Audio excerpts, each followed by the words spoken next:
Hello everyone, today I'm going to solve 5 nice geometry problems about triangles, all carefully selected for you. My advice is this: pause the video before each question and try to solve it on your own. That way, you'll learn much more effectively. Alright, let's begin. You can already see the first question on the screen. It says the following: length of BD is 2 units, DC is 5 units, AE is 2 units, and EC is 3 units long. We're asked to find the ratio of BK to BE. So how should we approach this question? Let's draw a line from point E, parallel to segment DC, and let it intersect line AK at point M. Now, how can we find the length of line segment EM? We can use the parallel lines theorem. The ratio of EM to DC is equal to the ratio of AE to AC, right? So, that would be 2 over 2 plus 3, which is 2 over 5. That gives us EM equals 2 units. Now, look at these red and blue triangles. These two triangles are congruent. Why? Because EM is parallel to BD, so all the corresponding angles are similar. For example, if I call angle MKE as x, then the opposite angle BKD is also x degrees. If MEK is y, then due to the parallel lines, KBD is also y. That means the remaining angles are the same too. Let's call them z. Now, the ratio of the sides opposite the x angles, which is EM to BD, is equal to the ratio of the sides opposite the z angles, which is KE to BK. So we have 2 over 2, which is 1. That tells us BK equals KE. Since we are asked to find BK over BE, and BE is made up of BK plus KE, that gives us 1 over 2. Alright, I think that was a beautiful question. And the second one is just as nice. Let's move on to that. In this question, triangle ABC is a right triangle, and we're given that angle ACB is 15 degrees. A perpendicular is drawn from point A to side BC. We're asked to find the ratio of AH to BC. Alright, how should we approach this? Well, 15 degrees isn't very convenient. If it were 30 degrees, things would be a lot easier. Can we somehow turn it into 30 degrees? Yes, we can.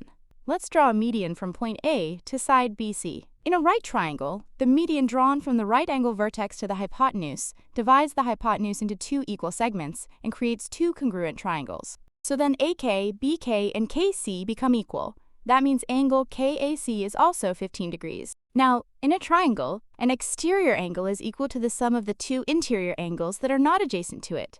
Then angle AKH becomes 30 degrees. Now it's getting useful, right? So, if the side opposite the 30 degrees angle, which is AH, is x, then the hypotenuse is 2x. That means BC becomes 4x. We're asked for the ratio of AH to BC, which is x over 4x, and that simplifies to 1 over 4. That was a nice one too. Let's move on to the next question. In this question, we're given a triangle ABC. Angle C is labeled as alpha, and angle B is labeled as 2 alpha. It's also mentioned that angle B is an acute angle, and that's an important detail. We're told that AB is 10 units, and BC is 22 units. The question is, what is the area of triangle ABC? Pause the video and give it a try before we solve it together. Alright, let's get started. Let's draw a line from point A to side BC, and let it intersect at point K on BC. But not just any line. Let's draw it so that angle KAC is also alpha. Now, because angle KAC and angle ACB are both alpha, the sides opposite those angles must be equal. So AK equals KC. Angle AKB must also be 2 alpha, right? This is exactly why we were told that angle B is acute, because 2 obtuse angles cannot exist in a triangle. Now, triangle ABK is isosceles because it has 2 equal angles. That means sides AK and KC must both be 10 units long. Since the entire length of BC is 22 units, the remaining part, BK, must be 12 units. Nice. Next, let's drop a perpendicular from point A to side BC. Since we're working with an isosceles triangle, this altitude will also bisect the base. Let's call the foot of the perpendicular point H. Now, in triangle AHK, we can apply the Pythagorean theorem. AH squared plus 6 squared equals 10 squared. From that, we find that AH is 8 units. Now, how do we calculate the area of a triangle? base times height divided by 2. So 8 times 22 divided by 2, and that gives us 88. So the area of triangle ABC is 88 square units. I hope we're not moving too fast. Let me know in the comments if the explanations are clear. And don't forget to like the video and subscribe. It takes a lot of time and effort to prepare these animations. Alright, let's move on to the next question. In this question, we once again have a triangle ABC. It might look a bit more intimidating this time. But don't worry, I'll explain every detail. Here's what the question says. Point I is the intersection point of the angle bisectors, and point G is the intersection point of the medians. We're given that AB is 12 units, AC is 16 units, and BC is 14 units. We're asked to find the length of segment IG, which is already shown in red. Now, when we say intersection point of the angle bisectors, we mean that all three angle bisectors of triangle ABC meet at point I. So if we draw a line from point B to point I, that would be an angle bisector. Let's say the length of BD is x. And since the full length of BC is 14, DC would then be 14 minus x. Now, since AD also passes through point I, that makes it another angle bisector. So we can apply the angle bisector theorem here. According to the theorem, the ratio of AB to AC, that's 12 over 16, is equal to the ratio of BD to DC, which is x over 14 minus x. If you solve this equation, you'll find x equals 6. That means BD is 6 units and DC is 8 units. Now, what does it mean for G to be the intersection point of the medians? It means all three medians of the triangle meet at G. This point is also known as the centroid.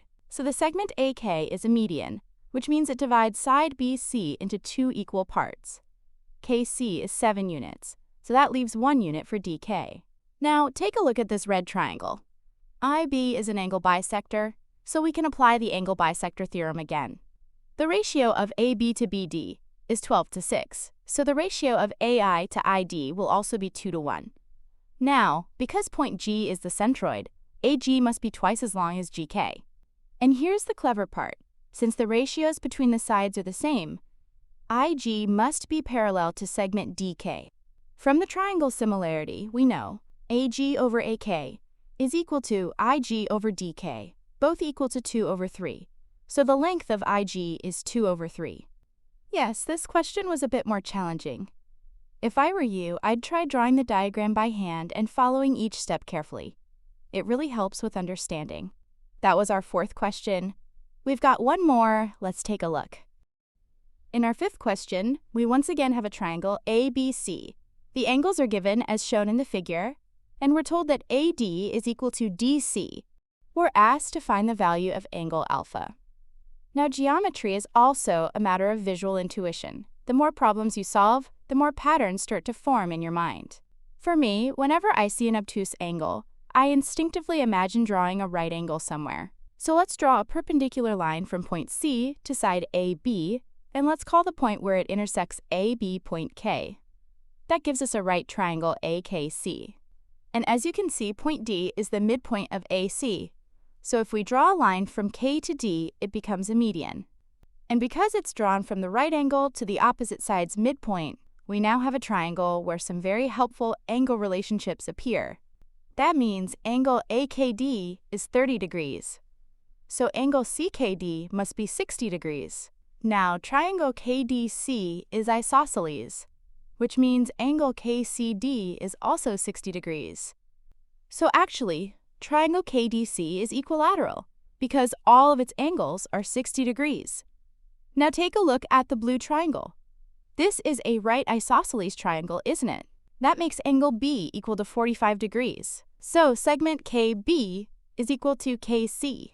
Now focus again on the blue triangle. It has two equal sides, and the exterior angle is 30 degrees. So that means the two base angles, at points D and B, are both 15 degrees. Now, what's left for angle alpha?